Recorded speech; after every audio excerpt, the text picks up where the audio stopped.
What did you make of his presentation today? Well, look, I think, as we all know, it's a rare thing to have a leader in Washington stand up and acknowledge a mistake and apologize. But he apologized to the president. He apologized to the American people, and I think it was the right thing to do. He assumed full responsibility for having made the wrong choices here and not informing his leader. But by doing what he did today and speaking out publicly and apologizing openly, I think he's got a better chance to put all of this behind him. You heard Senator Tillis a moment ago, and we've heard this from others on both sides of the aisle, that this event should prompt new protocol in terms of handling something like this. Do you agree, or is it simply about following the protocol already in place? Well, it depends on the particular administration. When I was chief of staff, we had a protocol that required cabinet members to tell us exactly where they were. And I believe that they've put that kind of protocol in place now at the White House. It is important that when you are in a leadership position, particularly as Secretary of Defense, where you are in the chain of command when it comes to all military issues, there is no question that if you're going to be out of touch for whatever reason, that you have to inform both the president as well as the key national security advisors there in the White House so they know where you're at.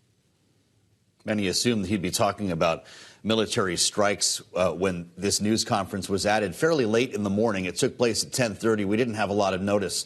And the secretary did go there. Lloyd Austin talked to reporters about the response to the deadly attack in Jordan. Here's what he said. In terms of telegraphing about strikes and whether or not people leave or will have left, I won't speculate on any of that. I would just tell you that, we will have a multi-tiered response, and again, we have the ability to respond a number of times depending on what the situation is. Multi-tiered, Mr. Secretary, is about as detailed as he got, but there is reporting from CBS News that it would not be direct strikes against Iran, rather Iranian personnel and facilities in Iraq and Syria. Is that the right approach? Is that what you expect to see? Well, I think what's important here is that 3 United States soldiers died and lost their lives. And so it is absolutely essential that the United States provide a strong response in sending a message that this cannot happen again. So I can't tell you the parameters of what that response looks like, but you'll know it once you see it. If it's a strong response and goes after those who were responsible for killing American soldiers, then I think the administration will have taken the right steps. So we'll just have to see exactly what kind of steps they have in mind. There are some concerns about overstepping, of course, about escalation. Secretary, we heard about that today from Senator Elizabeth Warren speaking to us in the halls of Congress. Here's how she put it. We're really caught here. Obviously, it's important to defend Americans and American service members all around the world, and our heart goes out to those who've been lost. It's also important not to pour gasoline on a smoldering fire. So, Leon Panetta, how do you hit Iran hard enough to make a point without escalating this into a new front or a new war?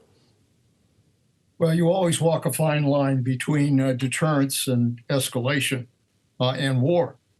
And yet, it is extremely important that we send a message that American soldiers their lives cannot be taken by whoever the adversary is. So we've got a situation here where we're dealing with proxies, but we all know that Iran is involved in supporting those proxies. I hope that whatever targets are selected, that those targets make clear that we are holding people responsible for this attack. That's the main message that has to go out. Would you expect strikes tonight? You don't know. I mean, this is not exactly a secret anymore that there's going to be a strike. No. But regardless, I think that we have to respond, and I would hope that we would respond quickly. Well, you make a great point. What is the purpose of telegraphing this to the extent the Pentagon has, or are these leaks going to news agencies that should not be? I don't know. I do worry that sometimes when you talk about it publicly and say you're going to do it, that it kind of tips off the very targets that you need to go after and gives them some capability to avoid whatever strikes we're going to make. So I hope they've taken that into consideration. If they're going to take the time to strike targets, they better be damn sure that we are going after those targets and making them understand that they have to pay a price.